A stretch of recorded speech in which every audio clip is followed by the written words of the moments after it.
Hey everyone, Technomentary with a video for you guys. In today's video, I'm going to show you how to send a message on your iPhone with the bloom effect.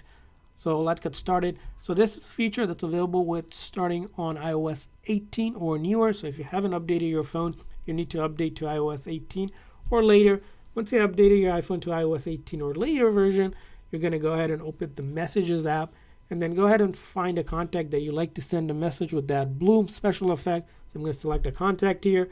And I'm going to tap on here so I can send them a message. In order to send them a message, this menu will pop up with the keyboard. Once I click on it, in this corner here, you'll see an A looking icon. If you tap on that right here, it's going to give you this menu where you can customize how you send the text with that bloom effect. I tap on that, and then I can say something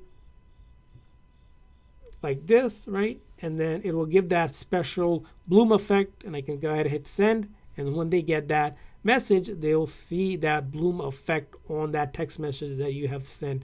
Again, really simple. Just click on that eye icon on the keyboard and then select your bloom effect or any of these special effects, and you'll be able to send that bloom effect text to your contact. So that's how you do it. I hope this video was helpful. If so, please consider a like and subscribe button for more tips and tricks for your iPhone, especially on iOS 18. We'll see you guys next time.